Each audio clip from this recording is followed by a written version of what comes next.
How's it going? Good. How are you? Good. Nice to meet you. Thank you so much for So, joining us. I really appreciate it. absolutely. It's so nice to meet you too. Awesome. Well, today it's going to be like super casual. I don't think anybody needs to think that hard on Monday. But I want questions and just talk about like your journey. It's Yeah, such an amazing journey. I was always an introvert and never ever saw myself, being a face for anything or a brand ambassador or in a documentary or, whatever. It was interesting because I loved math and science. So when it came time to start, thinking about what I wanted to be when I grew up, my dad threw out engineering. So it wasn't even something that had occurred to me necessarily, but then I started looking at all of these different things that you can do with a chemical engineering degree. And I was like, wow, I mean, there's chemical engineers that do everything. Like I can make peanut butter, cosmetics, or bourbon, turns out.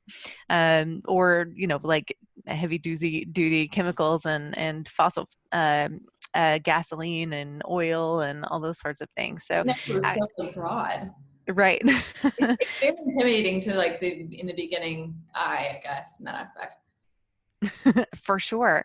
I really thought I was going to do biodiesel, renewable energy, something like that, and then wound up finding an internship with Brown Forman, and it was just like I had found my place. I was like, this is, an amazing industry to be in, but it also is like, way more technical than people necessarily think it is. So it's still, triggering that need inside of me to have, all of those different aspects of what I love, the science and the math, and but also, fusing in the creativity and the innovation. That's amazing. Like what you said when you were talking about being an introvert and being in so many different things you never expected. Do you ever deal with like, I mean, it's all women do, but with imposter syndrome? And do you have tips how to handle that? Because being in these spaces, you the whole time you have to like kind of check with yourself. I had a funny, you know, t imposter syndrome moment. I definitely have had times where I walk into the room and I'm like, wow, I'm way younger than everybody here. I'm like different. I'm the one that sticks out. Should I be in this room? I've definitely asked myself that question. So I got hired at Brown Forman before I actually graduated. So I had like one extra class that I ended up taking online. It was an environmental science class, and so I made the decision that, it wasn't that important to me. I was working. I was going to miss it anyway, so I didn't walk for graduation. So they didn't like hand me a diploma. So a couple years into working at Brown Forman, I was like, oh my God, did I graduate? Am I really a chemical engineer? Those horrible like I midnight know. thoughts that keeps you up. Yeah. Yeah. So I actually like it got so bad. I kept thinking about it. I was like, am I like, should I, am I, should I not be working here right now? I called the university. I was like, I just wanted to make sure you guys have my diploma. Of course they did, but it was just really, really funny to have that. Well, I mean, it wasn't funny at the time because I was like freaking out, like That's all of like that that I've accomplished. times 10. Like, that feeling. I can only imagine that. I could see that being a very stressful thing. Yeah, it's just funny when you go with the whole introverted situation because we're constantly working with people and even within our team to kind of figure out the best ways to work with a team with introverts, with extroverts. My co-founder Natalia is about bigger than life, and me, I'm much more introverted. I like my small groups, so I can definitely relate with that for sure. Absolutely. It was funny because I am so introverted. It took a lot for me to just get up the strength to speak up in meetings and that sort of thing, much less, be filmed for press stuff and that Yeah. sort of thing. So it's definitely been an evolution. And I think a big part of it was this realization, and this is, for any kind of speaking and being in front of people, public speaking, whatever. But coming to the realization that the folks that are in the room really, mostly genuinely like really want to hear what you have to say. They're not there just waiting for you to trip up or judging you. And that was something like, oh, and I do have something that I can, teach them and that they might find interesting. So I just need to relax Usually and go with that. yeah, the mean voice inside that's actually just sitting there saying that. I mean, and I'm assuming you always get this question, but being in such a male dominated industry, have you, what's your experience? Have you had bad experiences? If so, how'd you handle it? Have they been phenomenal? I bet you get this all the time. There have been some great ones and there've been some kind of cringy ones. It just, it being the first and kind of starting to change that front facing landscape of the industry. There have been women in production in the bourbon industry since it's been a thing, since people have been distilling. In fact, it was a woman that invented the process of distilling. It wasn't for alcohol for consumption, but for perfume. Huh. So, it's not that I am necessarily revolutionizing the industry. I'm just providing people a different experience. I'm top of the chain, running the distillation, running the all the operations processes, and leading the team.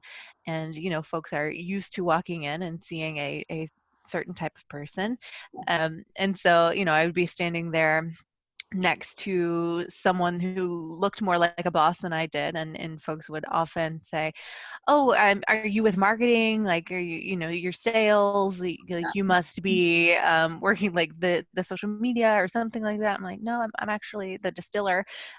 This is the the guy who's doing." Those things, but it's yeah.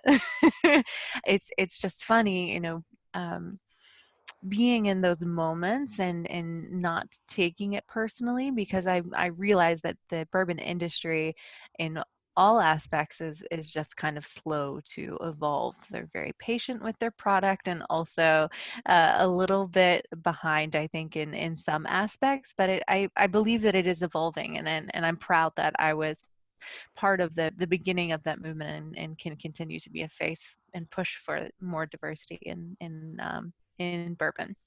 I love that. And so speaking of diversity, being a mother, a working mom, and I know you have tons of projects now. How has your life, switched from before you were a mother to after? Because we have on our team, we have, I don't have kids, but a lot of my employees, my co-founder, kids. So it's such a switch in like even time and all that stuff. So how has that changed for you? Well, I had a different picture in my mind of what motherhood would look like. Throw her into the mix of a pandemic, and starting a business anew, and trying to reinvent while also figuring out what this motherhood thing is all about. And When did it's you have interesting. Sorry. when did you have her? March 13th, at the very beginning, like Okay, when. I was like, I knew that she was young. I knew she was like 8 months. I don't like to make assumptions Mhm. because how that works. But wow, that's like about as pandemic as they get. I Oh, know. that's crazy.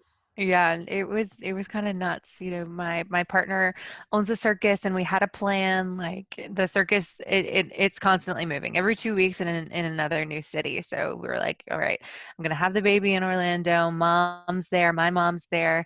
I can stay with her as long as I need, as long as Andy needs to recover, and then we'll just hop back on the circus train. And the world completely changed, which made us slow down and take some time.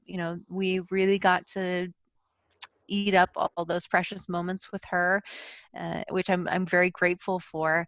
My role as a consultant was just kind of heating up in those days. So I spent a lot of time with her, and now it's trying to figure out how to do that balance, because I'm going to need to be traveling. Um, you know I'm limiting it now, of course, until it feels like it's more safe. But I have some international projects that I'll be going overseas for. So trying to figure out, it's difficult for us. I'm actually putting some energy out into the world right now. Who I would love to find a person to help me with Andy that is also like a videographer and a makeup artist. Like, can we make that happen? hey, let's manifest it. I'll put it on. Right? Yeah, insert. Yeah, but I keep thinking, and I have an incredible partner, and he definitely pitches in. But we both have careers, and neither one of us necessarily really want to slow down and stay with her 100% of the time. I would love to have her with me all the time, but I can't be, physically having my hands on her, which is something that I've come to realize. Like when you're a mama, that baby is all of your attention. there's really not multitasking when it comes to one as young as Andy is. Maybe once she's up and walking and talking, and we can communicate a little bit better. But right now it is all consuming, and it's a joy, and also it can be a challenge. Oh, absolutely. And so your partner, the circus. That's a whole. You don't really hear that often. Like usually it's like the husband, he's in insurance, or but a circus. That's a very cool way to grow up. I'm kind of jealous. It's amazing. He's been in the industry for a couple decades, and absolutely loves it. And he is I think, probably the image that most people have in their mind when they think about what a ringmaster looks like. Okay, This tall, dark, mysterious, very charming. so neat. And does he ever have time off? Like, or is it because you ever said every 2 weeks he's traveling? So I guess does he ever get like a summer break or?